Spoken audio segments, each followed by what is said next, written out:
I am at the vet right now about to take this one in to get her comprehensive exam done, and I decided to get some thoughts off before we go inside. And my lady sent me this video last week of this guy. He pulled over the side of the highway, opens his door, lets his dog out, gets back in his car, and drives off. Minutes later, the dog gets hit by a vehicle and dies, right? And it really brought awareness to me on how weak men have actually become. And it sucks because that's not all of us. There are men out there that are leaders, that do take accountability for their actions, that do provide, protect, provision for their household, whether if you're a single father or if you're in a relationship or marriage with your significant other. We take care of our pets. That's what we do. Because as a man, we are designed to automatically be held accountable and own our shit.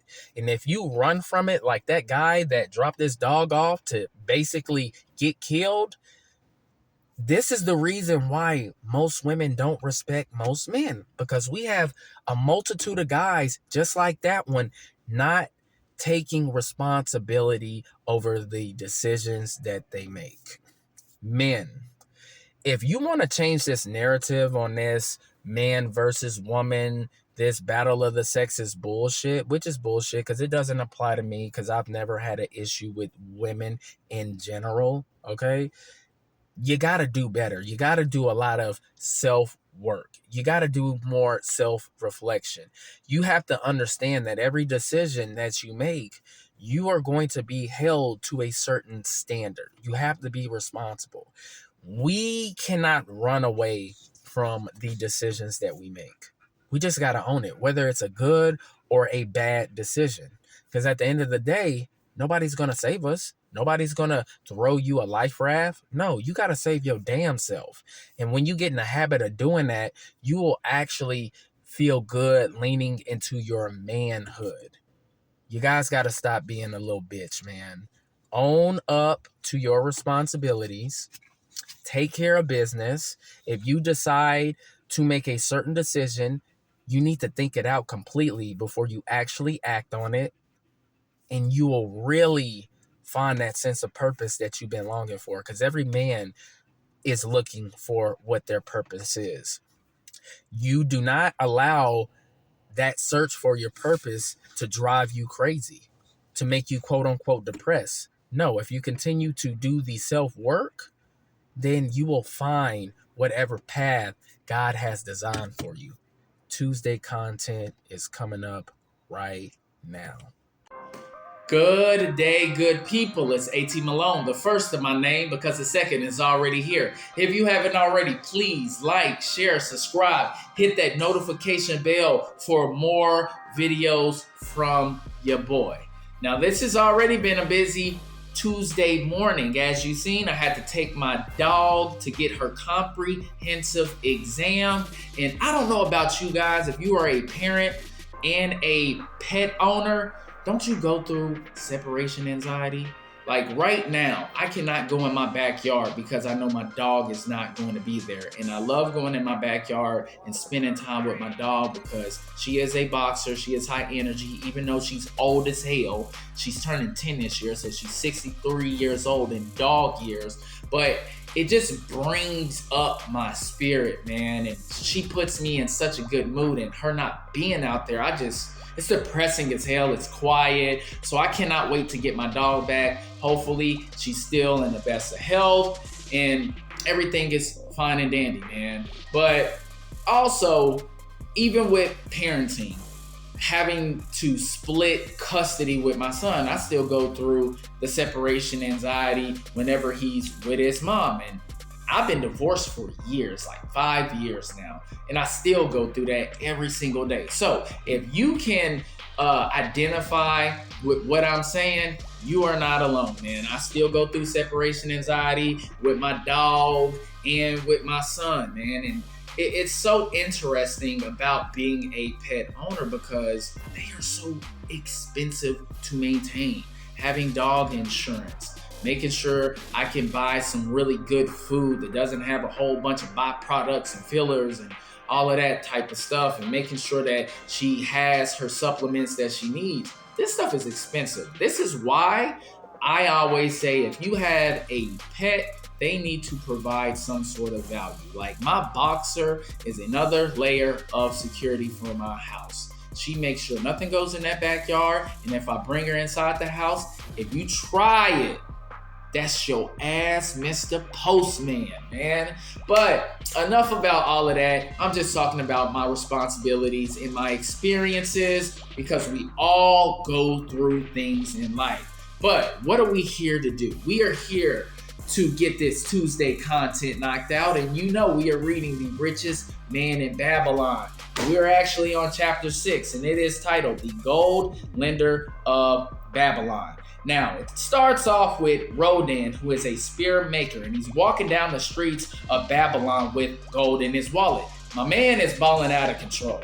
He can buy anything he wants, from land, cattle, horses, etc. And doesn't that feel good, being able to have enough money to go wherever you want, spend any amount of money that you want on the things that you actually want? I remember, man, when I was up, before I had my son and all of these responsibilities, I could just go to Neiman Marcus or to the Gucci store and go buy whatever I wanted to.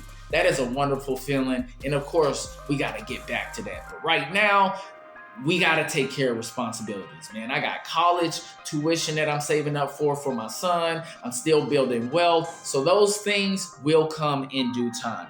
But anyways, he does not know what to do with this money. So he visits Mathan, which is a money lender and a jewel dealer. And he says, hey, Mathan, I need to seek counsel with you because I just got this issue. So Mathan invites him for dinner. And he's surprised that Rodan even came to him, because everybody goes to him for a loan. So he asked him, hey man, what is troubling you? And Rodan replies, the king's gifts.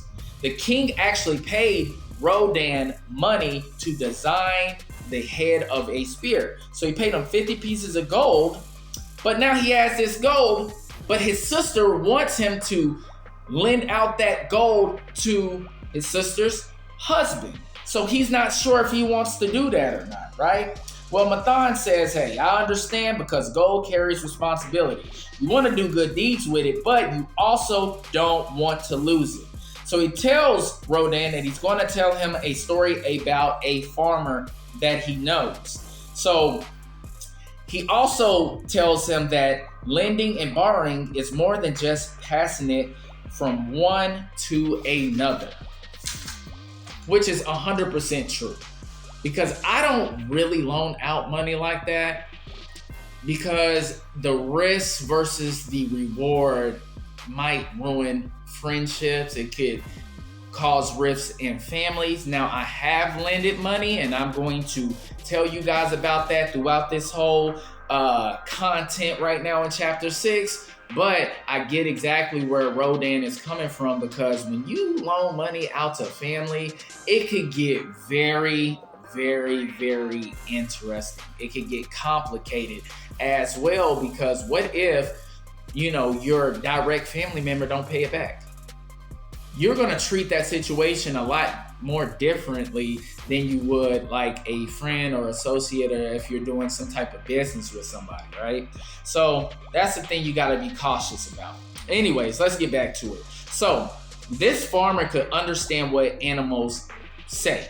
So he was basically like a Dr. Dolittle guy, right? So one day he heard his ox talking to his donkey, and the ox is venting to the donkey. He's saying, I do all of this labor every day, no matter the weather, how tired I am, I still have to plow. And I have to watch you, donkey, carry the master's belongings wherever he goes, and you get to stop, rest, and eat grass all day. So I used to be that guy as well. As you know, my background is in textile screen printing. manual and automatic. And if anybody knows about textile screen printing, it is very grueling.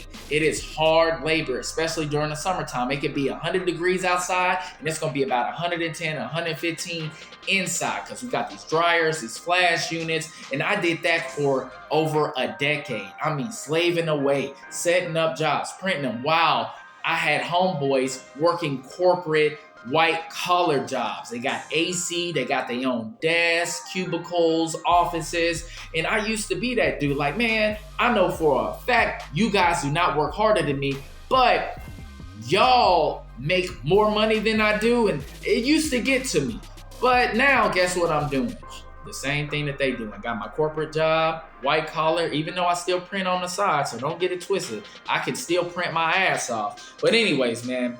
So the donkey replies to the ox. He says, I understand that you work hard, so tomorrow just play sick so you can rest.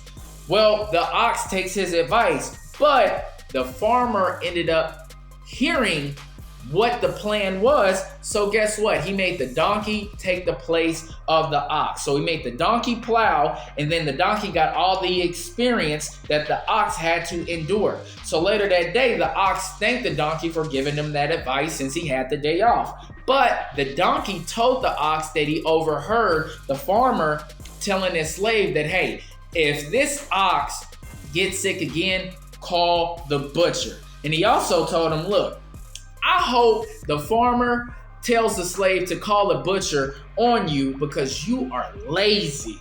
They never spoke again. Friendship ended, all right? So Mathan asked Rodan, what was the moral to that tale? And Rodan replies, I don't know. So Mathan says it's simple. If you desire to help a friend, do it in a way that doesn't bring burden upon yourself. So I can really relate to this because I have been put into really compromising situations, all right? I have taken penitentiary chances when I was younger, trying to help somebody out. I have gotten into certain beefs with people that had nothing to do with me, but because I was associated with certain people, I got drug into it. So you have to be very cautious of helping out your friends because they could put you into very complicated situations that can jeopardize your life and your freedom. So if you find yourself in those situations, stay away from those type of people, all right? So Rodan says, I haven't thought about that. I don't know. I don't want to carry my sister's husband's burden. But since you lend money, Mathan, do your borrowers repay? Well, Mathan tells them that he properly vets the people that he loans his money out to. So then he brings out a chest full of tokens and he tells Rodan every time he loans money out, he puts his own token into that chest. And once they repay him, he takes that token back out so he can keep up with who repays him and who doesn't, okay? And he also says that the safest loans are to the ones who have assets, land, cattle, jewels, etc. And some even pay back the loan with their own assets. He also says that others that he loans to have a skill that can earn more gold to pay back the loan. And last, there's a set of people that he loans to that are actually risk, but they get co-signed by people that he knows and that he trusts. And I've done that before. I've had guys that actually have done contract work for me that are very good at it, right? And they have came to me for loans to continue to buy products for other jobs. And I've loaned that money out. I did it last year, I believe. And the guy did some work at my house and he needed to buy a tool or he needed something. So I sent him some money. Did I think about it? No, because I know that he needed that money to go buy something in order for him to continue to work, which of course would yield him a return on it. So I lent him the money and he paid me back in a few days, guys. So I 100% can identify with what Mathan is saying. So then Mathan opens the chest And Rodan looked inside the chest, and Mathan pulled out a neck piece that his friend who passed away gave him. Now, this guy went broke spoiling his wife. This dude was a total simp. He bought his wife anything that she wanted, and he ended up spending all of his gold on this woman. So, guys, listen, I know that there are simps in this world, but you should value your hard work, and that hard work turns into profit, right? Do not spend your money simping out on these women. We work hard for our money, okay? And even right now, I'm in a relationship, and my lady provides a lot of value to me. That's why I do not mind spending money on her. And it's not crazy things that she does, but the things that she does do, it saves me time. Time is money. So let's just say I have to work, right? Well, if I have to work on my day off, let's just say Sunday, she's gonna make sure that the house is clean for me so I don't have to do that shit when I get home. So while I'm out earning money, she's at the house getting it cleaned from top to bottom. So when I come home, guess what? I can go take her out. Why? Because she saved me time that I would have to utilize on my day off. Not really my day off because I'm working that day, but that's extra work that I have to do. So I don't mind taking her out on a nice date because she saved me time, all right? So stop simping out for these women. But anyways, so this guy ended up going to Mathan and asking for help. Mathan said he would help him master his own affairs. Well, he said he would, but right after that, the guy ends up getting into some type of argument with his wife. His wife stabs him to death, and then his wife threw herself into the Euphrates and drowned. So he never got the money back, all right? So he also pulls out a ring that belonged to a farmer. Well, the locusts came and destroyed the crops one year, and he helped him until he grew back the crops. And he came again for a loan to buy these goats in order to make expensive rugs. But of course, you got to grow the fur out, and then the whole process of, making these rugs, it was going to take time. And the farmer ended up giving him a ring for collateral. So basically, Mathan gave him money to buy the goats, and then the farmer gave him the ring for collateral and says, hey man, as soon as I sell these rugs, I'm gonna pay you back and you give me my ring back.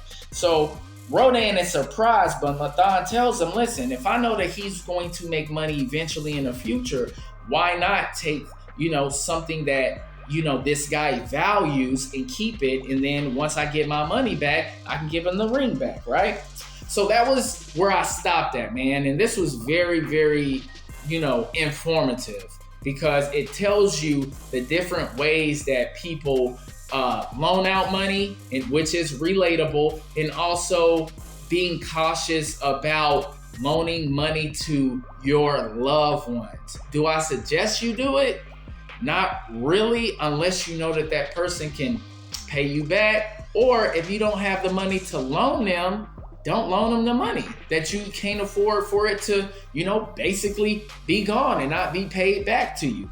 That's why I'm very cautious with that, because I value my money. And I look at finances like this. Money that's taken out of my pocket could have been going towards my son in his future. So be cautious about who you surround yourself with. Don't put yourself in uncompromising situations that could cost you your life or your freedom. And just be self-aware, man. Pay attention to your circle. All right? Well, that is Tuesday's content. I appreciate you guys watching. Don't forget to like and subscribe, and I will catch y'all next time.